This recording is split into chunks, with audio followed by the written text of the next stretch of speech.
Sejak malam itu hubunganku dengan Kak Ray semakin dekat.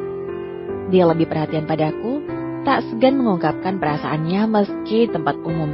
Bahkan, dia tidak malu saat mencium pipiku di depan kedua orang tuanya. Kak Ray, malu? Aku sedikit menjauhkan wajahnya ketika dia menempel terus padaku. Bukannya tak senang, aku sangat senang. Tapi tidak perlu menempel terus begini, bukan? Kami bisa bermesraan dalam rumah saja tanpa ada yang melihatnya. Dia hanya senyum-senyum tak menggubris ucapanku. Terkadang dia berbisik. Biar saja, biasanya ayah selalu bermesra depan anak-anaknya. Sekarang giliranku. Oh, jadi ini balas dendam. Aku tertawa kecil. Kak Ray ternyata memiliki jiwa kekanak-kanakan. Aku baru menyadarinya. Kak Ray membawaku ke rumah orang tuanya sebelum meninggalkanku bekerja. Ini rutinitas yang seringkali dilakukan agar aku tidak bosan di rumah. Kulihat Bunda memandangi kami sejak tadi, bertambah meronalah wajahku. Kak Ray benar-benar seperti anak kecil, tidak mau sedikit pun jauh dariku. Hingga ketika mereka para lelaki akan berangkat bekerja, Kak Ray pamitan padaku. Hei, baik-baik di rumah, aku akan pulang cepat. Aku mengangguk biasanya Kak Ray hanya mencium kening dan mengusap perutku. Namun kali ini, dengan tidak tahu malu mencium bibirku padahal ada Bunda Salwa dan ayah mertua yang juga akan berangkat kerja di belakang kami. Kak Ray, aku memukul dadanya. Dia tak mengenal tempat rupanya. Dia terkekeh, mengusap wajahku yang sudah merah padam menahan malu. I love you, ucapnya. Love you tuh, malu-malu aku balas ucapannya. Sudah, berangkat sana, keburu telat. Tunggu aku akan pulang cepat. Ya ampun, drama apa lagi nih? Dia berkata seperti itu berulang kali. Iya, memang aku mau kemana? Aku tetap di sini nungguin kamu. Lagi-lagi dia tertawa kecil, mengusap kepalaku. Akhirnya drama di pagi hari berakhir dengan satu kali kecupan di bibir yang kulakukan padanya.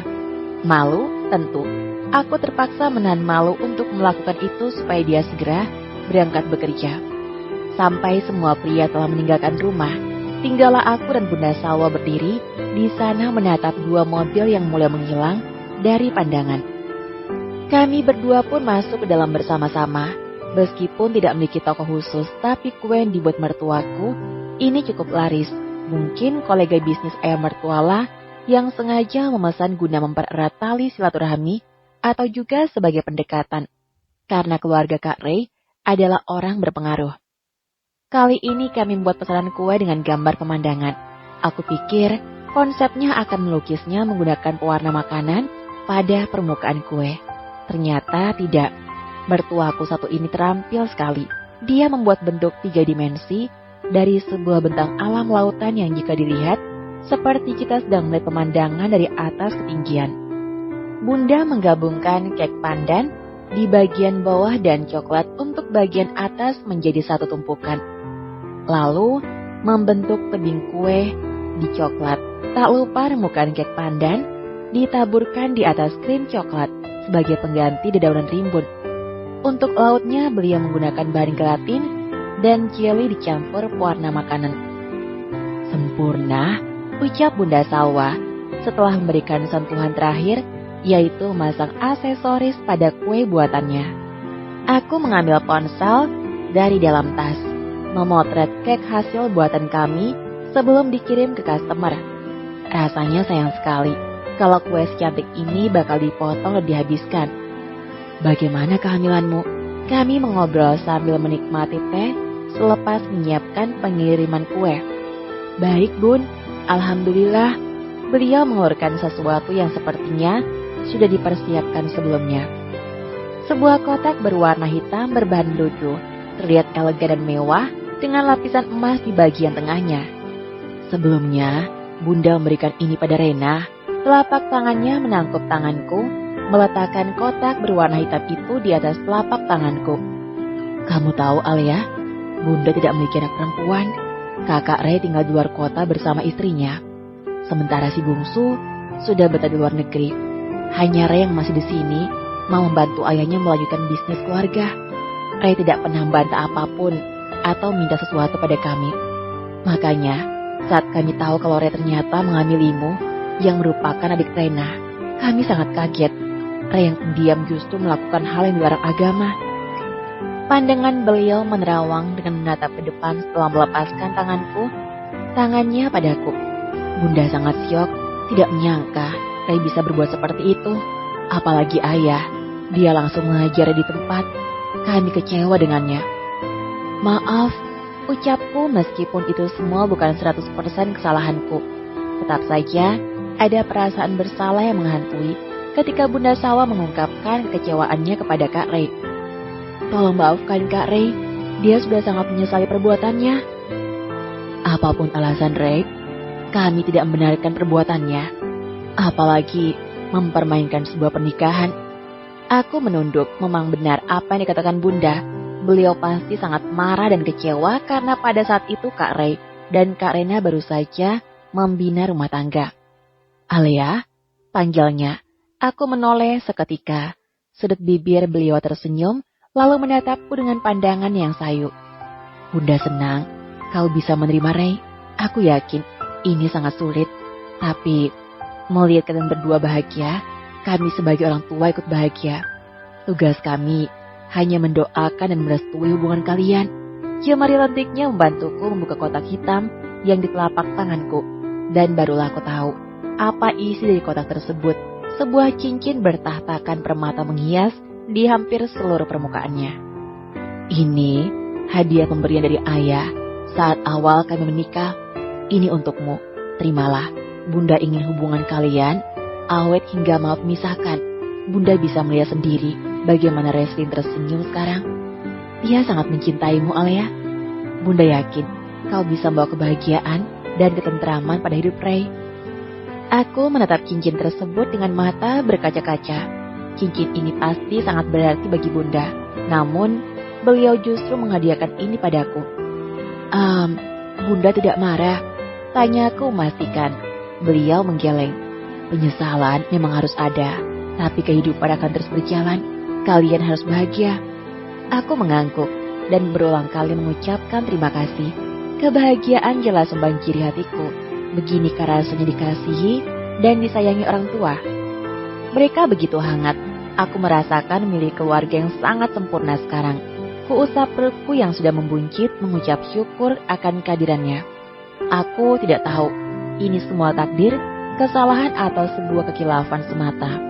Hanya saja apa yang kujalani saat ini membawaku pada titik kebahagiaan pada diri seorang wanita yang awalnya kurang kasih sayang, menjadi dipenuhi cinta kasih. Ini adalah pertemuan ketujuh, yaitu bagaimana Mama yang sudah siuman menjalani proses hipnoterapi. Kak Ray sengaja membantu Mama untuk menghilangkan proses traumanya dengan terapi hipnosis. Di sana pada alam bawah sadar, Mamaku diperintahkan menjadi anaknya. Ya, suaraku diperdengarkan ketika proses itu berlangsung. Mama dalam posisi tidur, sementara aku diperintahkan membisikkannya sesuatu yang tentunya sudah diatur oleh profesional. Bagaimana kalimat demi kalimat yang harus kuucapkan untuk mempengaruhi alam bawah sadar Mama. Kulihat kening Mama mengernyit, dahi dipenuhi keringat dingin. Dia tampak ketakutan, seolah-olah kejadian mengerikan sedang dia alami saat ini. Dan di sana peranku sebagai anak ditunjukkan. Mama, kembalilah, ini aku Alia. Aku anakmu, Mah. Aku anakmu. Aku hampir tak sanggup mengucapkan kalimat itu. Bibirku gemetar, sampai-sampai Kak Ray meremas bahuku untuk menguatkan. Perlahan, kerutan-kerutan di dahi Mama berangsur menghilang, bergantikan sebuah senyuman mengembang dari raut wajahnya. Dia mulai tenang. Aku menghela napas lega setelahnya. Sebuah akan baik-baik saja, bisik Kak Ray tepat di telingaku. Saat itu ketika Mama mulai membuka mata setelah proses hipnoterapi selesai, aku dan Kak Ray berdiri mengelilinginya. Perempuan yang memiliki banyak kerutan di matanya mengerjap lantas menatap ke sekeliling. Sebelumnya Mama selalu ketakutan saat melihat orang lain yang tidak dikenal. Tapi setelah menjalani beberapa kali terapi, tampaknya terdapat banyak kemajuan. Mama menatapku dan Kak Ray secara bergantian. Ada gelombang-gelombang kecil yang tercipta di keningnya menunjukkan jika beliau kebingungan. Saat mata kami bersih pandang, aku menyingkungkan senyum untuknya. Namun, apa yang kulihat membuat aku tidak bisa menyembunyikan haru. Dia menitikkan air mata, tangannya terangkat, menuju ke arahku. Aku mendekat dengan sedikit membungkuk. Dan saat itu juga, aku merasakan tangan tua itu membelai wajahku. "Alia," panggilnya. Aku menangkap tangan yang berada di pipiku, kepalaku mengangguk, mataku berkaca-kaca. Aku merasa ini sebuah keajaiban. Mama mengenaliku. Aku menangis, menumpahkan air mataku pada telapak tangannya. Telapak tangan tua yang kasar dan tidak terawat, tapi sangat kurindukan. "Mama," aku memanggilnya. "Aku anakmu, Alia." Aku memeluknya, meski Mama belum sepenuhnya mengerti. Tapi aku sudah merasa bahagia. Mama sudah tidak takut padaku. Mama telah kembali setelah sekian puluh tahun lamanya. Di ruangan yang sebelumnya hening itu, kini ada isakan tangis seorang anak yang sangat merindukan ibunya. Isak tangis bahagia yang mana telah menyadari bahwa dia tak terlahir sebatang kara di dunia ini. Di sana Mama sudah terlihat agak sehat. Aku mengunjunginya bersama Kak Ray selepas lelaki itu pulang bekerja. Kami berjalan beriringan dengan Kak Ray melingkarkan tangan di bahuku. Dia selalu menjagaku, menemaniku kemanapun aku pergi. Apalagi sekarang kandunganku sudah menginjak usia 8 bulan. "Hati-hati," ucap Kak Ray ketika kakiku melangkah masuk ke ruangan Mama. Iya, aku tersenyum. Impianku untuk memiliki keluarga lengkap dan bahagia sebentar lagi akan terwujud. Mama yang sudah tidak takut lagi padaku, suami yang selalu ada untukku, dan anak yang sebentar lagi akan terlahir ke dunia. Sangat lengkap, bukan? "Aku tinggal dulu. Jika terjadi apa-apa, panggil aku," pesan Kare setelah aku di ruangan Mama.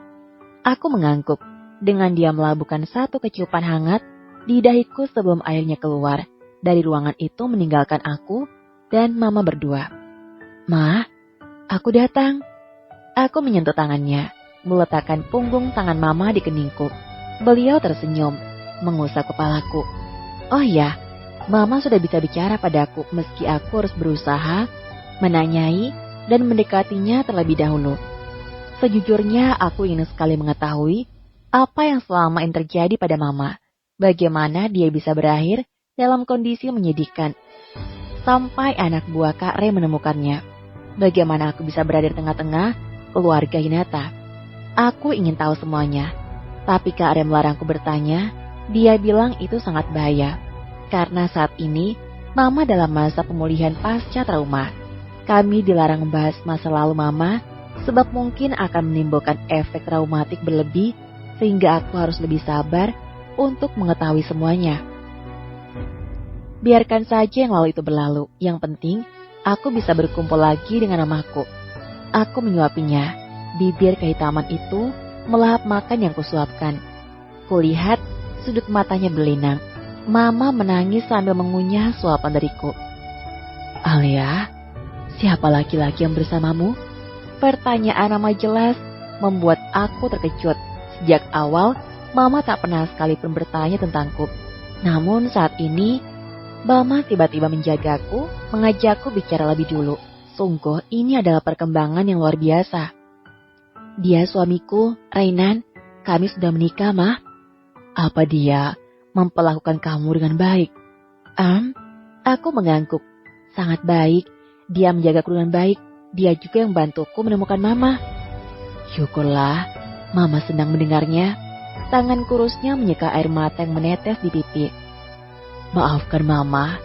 Mama bukan nama yang baik. Tapi kamu masih mau mencari dan menganggap Mama sebagai orang tuamu." Aku menggeleng, menyentuh kedua tangannya yang kurus. "Itu tidak benar, Ma. Mama adalah mama terbaik. Lupakan masa lalu. Kita mulai dari awal." Aku raih tangan tua itu, lalu menyentuhkannya ke perutku. Sebentar lagi, dia akan lahir. Mama akan menjadi nenek. Bibirnya menyungkingkan segaris senyum. Aku melihat ada sinar kebahagiaan dari sorot matanya. Telapak tangannya mengusap perutku, dan saat itu juga aku merasakan tendangan di sana. "Dia bergerak." ucapnya sembari meneteskan air mata.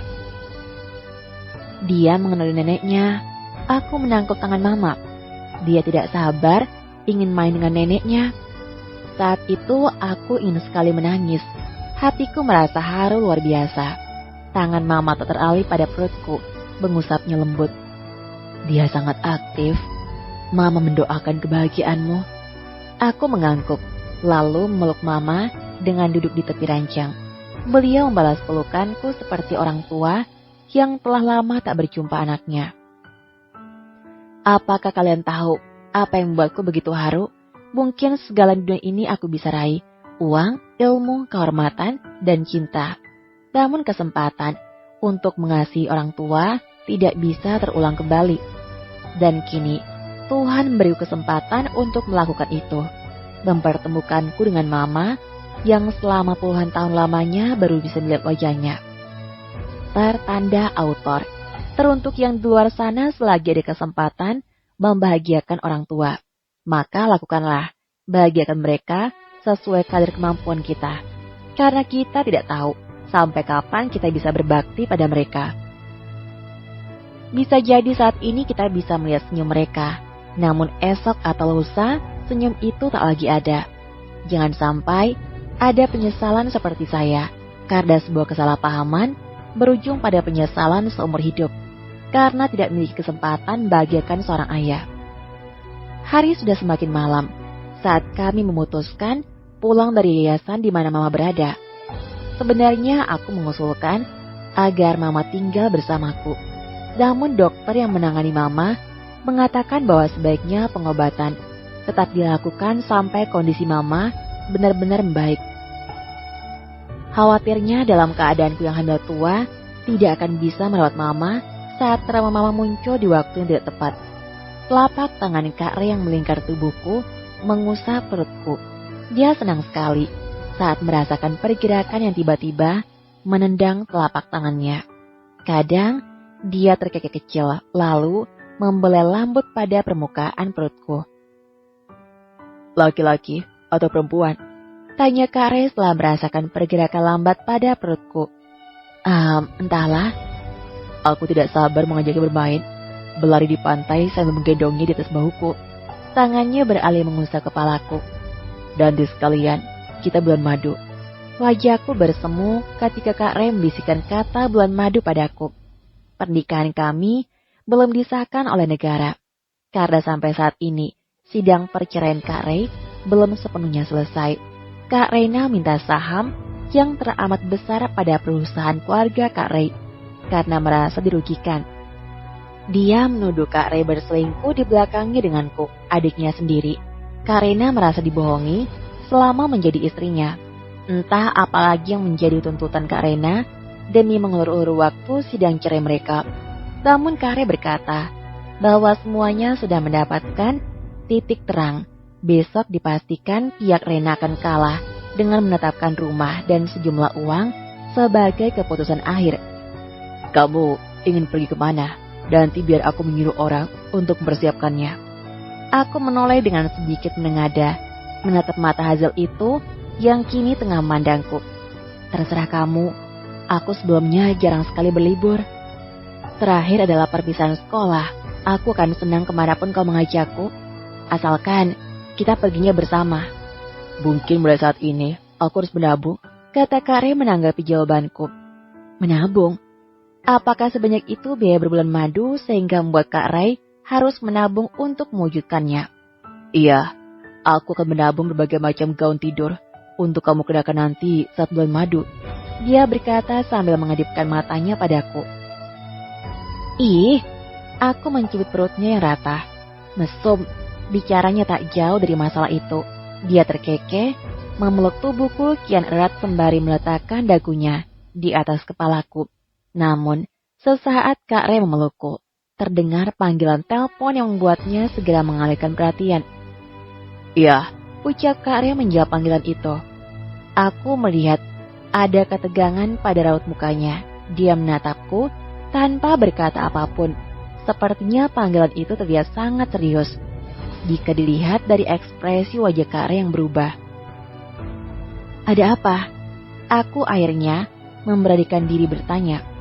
Kita kembali ke yayasan, ucapnya dan segera menyuruh sopir putar balik untuk menuju ke tempat Mama.